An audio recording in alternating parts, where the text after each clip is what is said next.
Et du coup, pour conclure ce blog, bah voilà, je vais faire une assez grosse note vocale sur en gros le résumé de cette année en Nouvelle-Zélande, comment je suis parti, dans quel état d'esprit, ce que j'ai trouvé, nanana. Bref, c'est le bilan de un an de voyage. Donc je suis parti en septembre dernier. Alors d'où c'est parti partir en Nouvelle-Zélande, c'est... Enfin, si, globalement je voulais partir voyager comme ça pendant un an depuis assez longtemps. Mais à la base, j'étais dans l'idée de faire ça après le master. Le truc, c'est que je bossais pas assez pour être pris au master. Du coup, bon, j'aurais pu redoubler et essayer de passer en force un peu. Mais clairement, je sentais que j'étais pas trop. Je me sentais pas. Même si j'aimais les études, je me sentais pas très bien. Enfin, ça se passe. Il y avait pas mal de trucs qui se passaient pas bien dans ma vie. Genre des trucs cons, hein, mais qui ont fait que je voulais que ça change. Je voulais découvrir quelque chose d'autre. Et du coup, voilà, j'ai un peu avancé le départ. À la base, partir un an et tout, ça faisait largement du sens. Tout le monde me disait, ouais, très bonne idée, nanana. Et le problème, entre guillemets, c'est que à peine une semaine après avoir pris ma décision de partir en Nouvelle-Zélande, je me suis dit, bah tiens, je vais rentrer en vélo. Et là, ça, c'est le côté un petit peu... Autant, pour partir en Nouvelle-Zélande, j'avais pas trop d'expérience, mais ça se fait, quoi, ça se fait bien. Autant pour faire la Nouvelle-Zélande et enchaîner sur le vélo, je pense qu'il a vraiment fallu que je me mette des œillères pour me dire que c'était une bonne idée, pour me dire que j'étais prêt à assumer ça. Et bref, du coup, bah voilà, la décision était prise. Et donc, je suis parti en Nouvelle-Zélande. Rien que pour la première étape de la Nouvelle-Zélande, moi, j'étais parti dans l'idée que mon année en Nouvelle-Zélande allait se passer comme mon trip que j'avais fait en été 2015, je crois, ou 2016, avec Vincent. On était parti à Prague avec 25 € en poche et on avait passé 10 jours extraordinaires à dormir sous tente et à faire du stop, à être logé chez plein de gens, enfin chez l'habitant. Et je me dis, bah oui, ce truc qu'on a fait pendant 10 jours, je vais le faire pendant un an, ça va bien se passer. Et il n'y aura pas besoin de préparer le voyage à vélo, ou alors je le ferai juste sur les 2 derniers mois. Bref, un grand optimiste. Euh, du coup, bon, quand j'ai fini par partir en Nouvelle-Zélande, je suis arrivé, bah, je me suis pris une claque.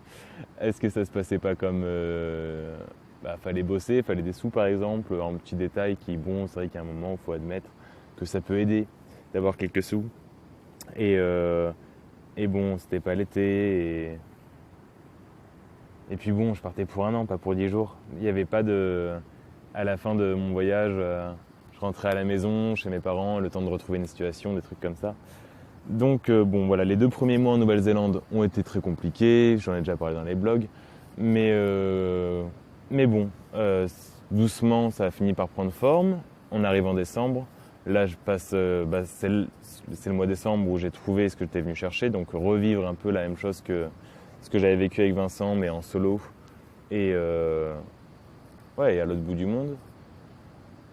Donc ça a duré quand même un bon mois de vraie liberté. Le genre de liberté, je pense qu'on peut difficilement goûter, où il faut vraiment se lancer.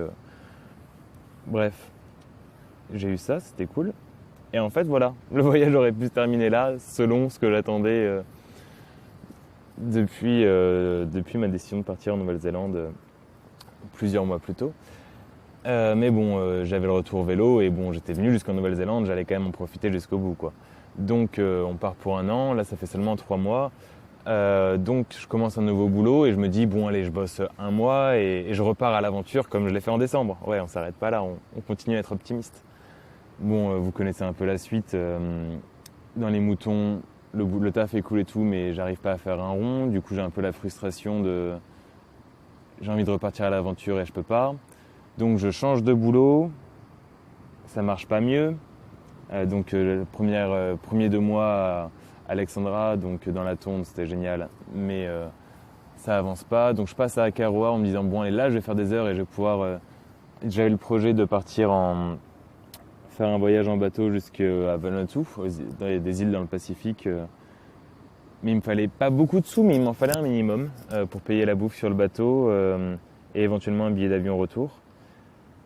Et Akaroa, rebelote, ça marche pas, il n'y a pas de taf. Du coup, deuxième échec. Encore une bonne expérience. Vivre à Akaroa, c'était cool. Après avoir découvert la tonte des moutons, je découvrais le service, enfin l'hôtellerie.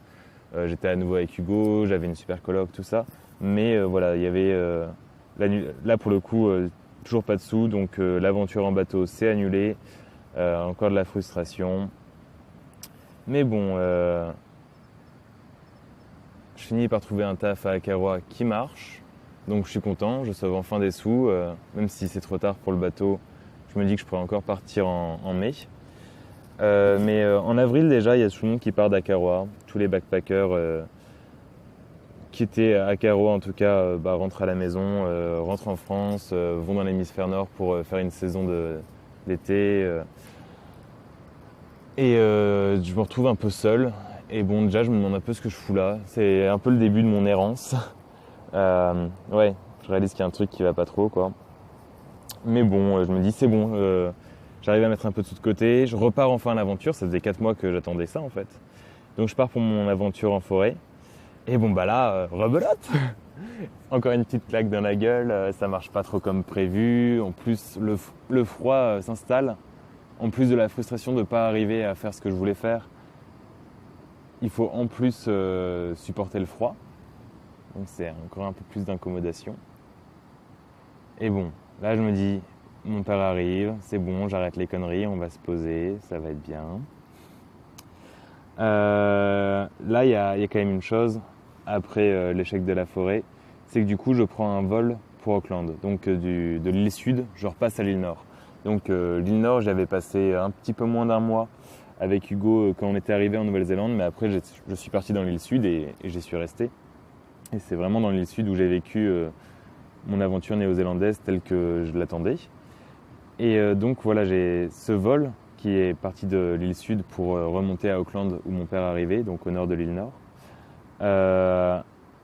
En prenant l'avion, j'ai vraiment eu un sentiment... Ouais, nostalgie quoi. J'avais vraiment conscience que c'était à la fin de. Je pense que c'est à ce moment-là que j'ai eu la même sensation que n'importe quel backpacker qui rentrait en France ou qui partait de Nouvelle-Zélande, qui finissait son Working Holiday Visa. Moi, je restais en Nouvelle-Zélande, mais je rentrais définitivement dans une première ère de mon aventure, de 2 ans que je suis en train de vivre. Donc voilà, la partie exploration était finie. Et là, en gros, je savais ce qui m'attendait. C'est-à-dire, attendez, à partir de mon vol, donc j'arrivais à Auckland. Juin, mon père me rejoignait, on faisait un road trip. Juillet, je retournais dans les moutons pour bosser. Bon, c'était le plan, ça s'est pas passé tout à fait comme prévu, mais en gros, en juillet, je retournais au boulot. Août, ma mère venait, un nouveau road trip. Et septembre jusqu'à décembre, boulot. Fallait que je mette des sous de côté pour le vélo. Donc au mieux, fallait que je bosse régulièrement, mais j'avais pas trop de pression d'heures. Genre si je faisais un 30 heures semaine, ça se passait. Et au pire, fallait que je trouve un boulot 50-70 heures semaine pendant 4 mois.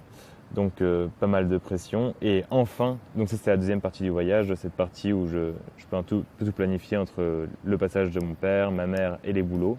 Cette partie-là aurait dû durer 8 mois, je pense, du coup, de juin 2018 à janvier 2019, un peu 6 mois. Donc ça c'est la partie 2 de mon voyage. Et la partie 3, enfin, le retour à vélo. Et donc en prenant l'avion, je me disais, la partie 2, ça va être, je pourrai un peu me reposer. C'est là où je vais trouver un truc stable, où je vais trouver un vrai taf. Et où je vais pouvoir juste souffler avec mes parents, avoir un peu mes repères.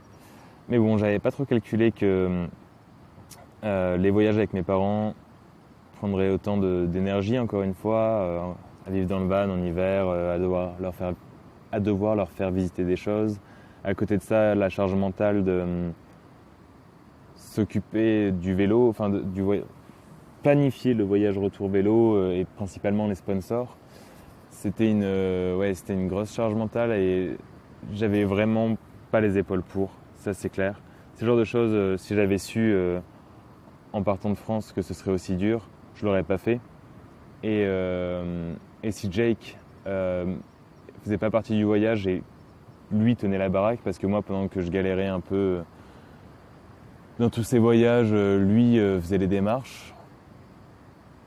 Bah, sans ça, je pense que j'aurais peut-être pas annulé le voyage vélo, mais j'aurais clairement fait les choses différemment et de façon beaucoup plus simple. Donc voilà, ça c'est mon, pas mon regret, mais ouais, vraiment la chose à laquelle je m'étais pas attendu. Bref, je l'ai assez dit dans les podcasts, mais pour résumer, ces 3 mois, ces 3 derniers mois en Nouvelle-Zélande, ces 4 derniers mois, à partir de mi-mai jusqu'à septembre, jusqu'à mon vol en Australie, voilà, de manière générale, compliqué quoi. J'étais vraiment fatigué. Donc là, quand même, le passage de mon père, j'avais un peu la tête ailleurs, mais j'arrivais à en profiter, surtout que bon, on faisait pas mal de sport et le voyage vélo était encore un petit peu loin, donc ça allait. À Alexandra, j'ai vraiment fait quelque chose que j'avais pas fait depuis longtemps, enfin que j'avais pas fait en Nouvelle-Zélande en tout cas, c'est lâcher prise. Vraiment me dire ok, c'est bon, souffle. Là, je commence à sentir venir le burn-out. Alexandra, ça allait vraiment, ouais, je me suis dit non, ça sert à rien de se battre, laisse venir, on verra. Et, euh, et quand ma mère est arrivée là pour le coup, je pouvais plus être dans le déni. Fallait que je regarde la réalité en face. Le voyage vélo arrivait à grands pas, on n'avait pas de sponsor et je savais qu'il fallait que je trouve un taf pour l'Australie. Un taf enfin ouais, du coup là j'étais dans l'option, on n'avait pas de sponsor, du coup c'était 50-60 heures semaine pendant les 4 mois où j'étais en Australie, donc pas de vacances et surtout fallait que je trouve un taf assez stable, que je trouve un logement pas trop cher, que j'ai pas besoin d'un véhicule pour y aller. Le problème c'est que les backpackers ils font des boulots de saisonniers, les boulots de saisonniers se font en saison. Euh, Bref, c'était assez mal engagé. Donc voilà, quand ma mère était là, malheureusement, j'étais vraiment dans. J'aurais aimé plus profiter de ce voyage et j'étais vraiment dans l'état d'épuisement et de stress assez monstrueux. Et heureusement, que ce soit ma mère ou ma sœur, j'étais vraiment super reconnaissant de voir qu'elles m'ont mis aucune pression et qu'elles étaient toujours hyper enthousiastes, que l'aventure dans le van à 3 c'est super bien faite. Et bon, voilà, là on est arrivé à un nouveau stade du voyage où j'ai accepté que. Alors déjà, j'ai accepté que mes parents auront sûrement besoin de m'avancer des sous pour le voyage retour à vélo. Si possible, je m'arrangerai sans. Mais à ce moment-là, je me suis dit, bon bah, ils m'avaient proposé de me faire un peu l'équivalent d'un prêt étudiant et. Enfin, si besoin. J'ai pas besoin de demander à l'avance. Je verrai ça au dernier moment, mais en tout cas, j'avais cette charge qui se retirait. Le voyage vélo, même si j'avais pas tout à fait les sous pour le faire, bah, il se ferait quand même et j'en assumerai les conséquences plus tard. Quand j'aurai un boulot stable, ça va. Donc là, ils m'ont déjà donné une plus belle marge de manœuvre. Et de là, j'ai eu des nouvelles de Jake, qui par son oncle qui vit en Australie m'a trouvé un taf, un logement, tout ça.